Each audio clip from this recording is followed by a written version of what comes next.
कि ये सरकार को जो बैठाया गया है 2019 में, ये सड़कें बनाने के लिए नहीं बैठाया। सड़कें बहुत साल से बन रही हैं, हाईवे बहुत बन रहे हैं, विकास पहले भी हो रहा था, अभी भी हो रहा है, कुछ तेज हो सकता है, कुछ ज्यादा हो सकता है। इस सरकार को बार बार इस समाज को चेताना होगा कि ये हमने सत्ता में आपको इसलिए नहीं बैठाया है कि आप कितनी सड़कें बनाएंगे, कितने हवाई जहाज चलाएंगे। जब कम चल रहे थे तब भी भारत था और आज भी भारत है। अगर हमने सत्ता में बिठाया है तो इसलिए बिठाया है कि 1000 साल के बाद आपको एक ऐसा मौका मिला है जो इस देश के हित में और इस राष्ट्र के हित में है, वो पहले करना है, बाकी काम बाद में होने हैं। उनकी हमको चिंता नहीं है, वो आप कब करेंगे, जीएसटी लागू होगा नहीं लागू होगा, ये सब एडमिनिस्ट्रेटिव इश्यूज होते रहेंगे। लिहाजा मैं ये मानता हूं कि अगर राष्ट्र को बचाना है, राष्ट्र की अगर जिसे जिसे चिंता है, राष्ट्र को बचाने का काम समाज का होता है, सरकारों का नहीं होता।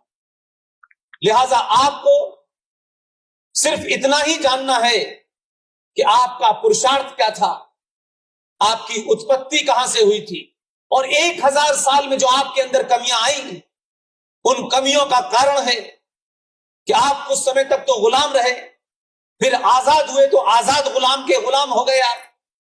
लिहाजा आपने ऐसे हालात रखे, अपने समाज को इतना कमजोर कर लिया कि आज अफजल खान, जिसके सिलसिले में आज ये प्रोग्राम मनाया जा रहा है कि कैसे शिवाजी ने उनका वध किया और ये वध उत्सव मनाया जा रहा है, अगर इस वध की कहानी पूरे देश में बताई जाती तो आज अफजल गुरु पैदा करने की ख्वाहिश किसी की नहीं होती।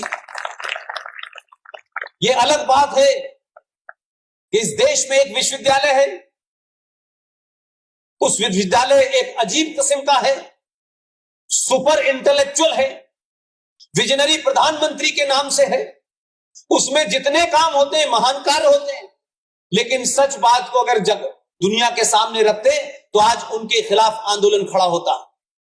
मेरी किसी छात्र से विरोध नहीं है, किसी विश्वविद्यालय से विरोध नहीं है, लेकिन आप मुझे बताएं, जब पूरे हिंदुस्तान में बच्चे अपने हॉस्टल की फीसें 4-4 हजार और 5-5 हजार देते हो और 2 दिन लेट हो जाने पे उन पे फाइन लगता हो, तो ऐसी क्या खास बात है कि दिल्ली में एक विश्वविद्यालय है जिसके अंदर 24 आवर बिजली, एसी और महीने का किराया 10 रुपए, और 10 रुपए से सरकार 100 रुपए करना चाहती है तो लोग कहते हैं कि वामपंथ पे खतरा है, सरकार डिक्टेटर हो गई है, और पूरे दिल्ली के अंदर हंगामा है।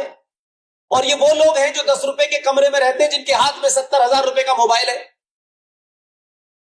तो ये पाखंड इस देश में इसलिए चल रहा था कि उन्हीं विश्वविद्यालयों में ये नारे लगते हैं।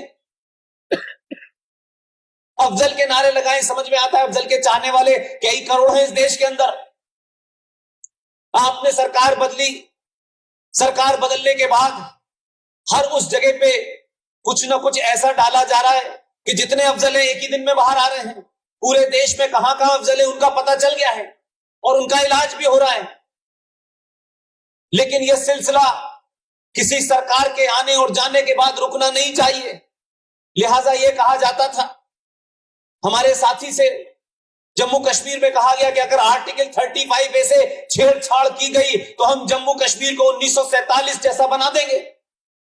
वहां की संविधान की शपथ लेकर के वहां की मुख्यमंत्री ने जब यह कहा कि अगर 35A के साथ किसी किस्म का कोई रद्दो बदल किया गया तो हम जम्मू कश्मीर में तिरंगा को उठाने के लिए कोई कंधा नहीं मिलेगा।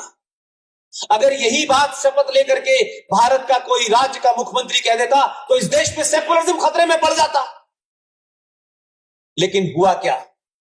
मैं बार बार किसी सरकार के विरोध में और उसके सपोर्ट में नहीं बोलता, लेकिन हम भारतीयों की एक समस्या है, हम तारीफ करने में बहुत कंजूसी करते हैं। अगर किसी ने बड़ा काम किया है वो हमारे धर्म का है या नहीं है, हमारी पार्टी का है नहीं है, हमारी विचारधारा का है नहीं है, उसकी खुलेआम तारीफ होनी चाहिए। और अगर किसी ने गलत काम किया है तो बीच चौराहे पे उसका विरोध होना चाहिए। लिहाजा जो लोग कहते थे कि 35A जो है ये बारूद से खेल है, हम मिटा देंगे, हम ये कर देंगे, हमने 5 अगस्त के बाद देखा, जो ये कह रहे थे कि 1947 बना देंगे, जो कह रहे थे कि तिरंगे को कंधा देने वाला नहीं मिलेगा, आज स्थिति यह है कि उन्हें कंधे पे लेकर के 4 लोग निकलने वाले नहीं मिल रहे। तो आपको न कोई हथियार उठाना है, न किसी को मारना है। कुछ लोगों की उत्पत्ति और कुछ लोगों का जन्म 1400 साल पहले इसी तलवार के सहारे हुआ है, उनको तलवार मुबारक। लेकिन आपकी सोच, आपके जहन के अंदर अगर फंडे क्लियर होंगे, आपको सच का सच पता होगा और झूठ का झूठ पता होगा, तो मुझे पूरी उम्मीद है कि सनातन के मानने वालों को किसी हथियार की जरूरत नहीं है। सनातन के मानने वालों को पहले यहां ठीक कर लें जो कंफ्यूजन है। उसी कंफ्यूजन के तहत मैंने कहा ये सारे धर्म बराबर हैं, ये दुनिया का सबसे बड़ा झूठ है। ऐसा ही एक नैरेटिव क्रिएट किया गया, उस नैरेटिव का नाम है मजहब नहीं सिखाता आपस में बैर रखना, हिंदी है हम बताएं, हिंदुस्तान हमारा। इससे बड़ा कोई फ्रॉड ही नहीं है।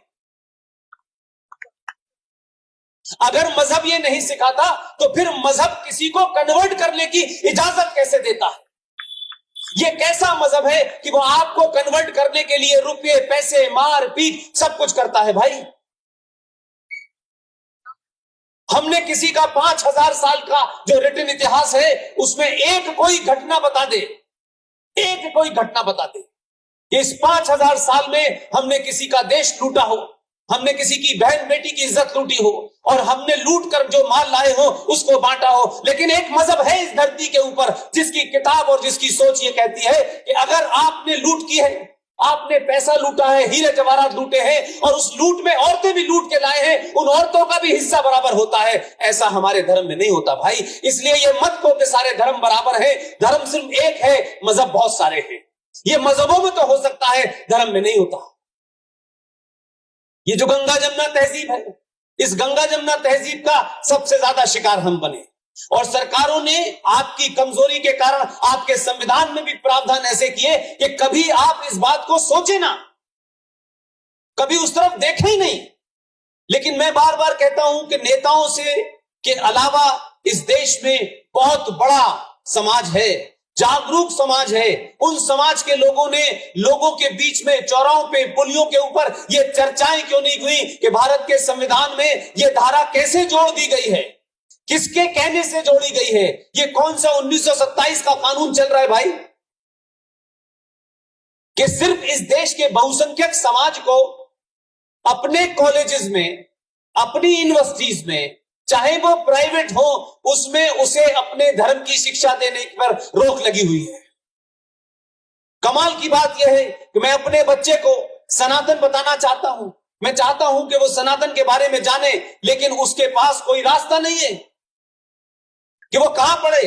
लेकिन बाकियों को सबको छूट है, तो जिनको छूट है वो पढ़ के वही कर रहे हैं जो उसमें लिखा है। और हमारी कमजोरी यह है कि हमारे पास पढ़ाने के लिए रास्ते नहीं है। तो वो जो आदमी है, जो बच्चा है, उसको कैसे पता चलेगा कि सनातन क्या था, हम कौन थे, हम कहां से आए थे, किस तरीके का हमारा इतिहास है। लिहाजा हम जनगण बहुत गाते हैं, सुबह से लेकर शाम तक जनगण मन की बहुत बात होती है। उस जनगण मन के अंदर एक सिंध नाम का प्रांत आता है और जब प्रांत आता है तो हम लोग कहते हैं कि इसको हमको लेना है, हमको सिंध विंध नहीं लेना। यह कोई बहुत बड़ी बात नहीं है कि सिंध को लेने के लिए आपको युद्ध करना है। मैं बार बार कहता हूं उस शक्ति को समझ पाया हूं और शायद वही कारण है, उस शक्ति के कारण मैं आज पूना में आपके सामने खड़ा हूं और पूरे देश में लोग मेरी बात सुन तो रहे हैं, नाराज भी हैं, गुस्सा भी हैं, भावुक भी हैं, क्योंकि इस देश में सच न बताने की प्रथा जो थी वो लगातार जारी है। आप सच बता दीजिए आज के युवा को, मुझे पूरी उम्मीद है सच पता करने के बाद उससे बड़ा राष्ट्रवादी कोई नहीं हो सकता। लेकिन सच नहीं बताना चाहते, हम बार बार गुमराह करना चाहते हैं। उस गुमराह करने की वजह से हमने ये नहीं बताया कि सिंध का जो राजा था, राजा दाहिर सेन, उसने क्या ऐसा काम किया था कि अगर आप जानते तो चौराहों पे खड़े होकर के जब बोलते तो कुछ लोगों को जो छोटे भाई का पजामा, बड़े भाई का कुर्ता पहने घूम रहे हैं, उनसे पूछते कि हमको काफिर कह रहे हो। कुरान मजीद में 30 आयतों में 34 बार काफिर का जिक्र आया है, हम उस पे भी नहीं जाते और ये कहते हो कि काफिर का कत्ल वाजिब है, जस्टिफाई है।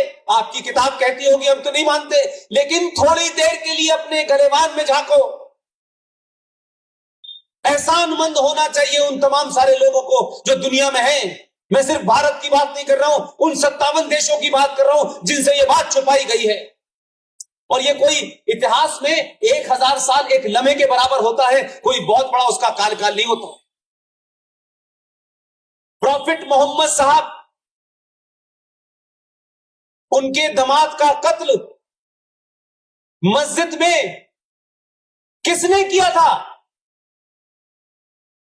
जो लोग कत्ल कर रहे थे वो कलमा पढ़ पढ़ के कर रहे थे।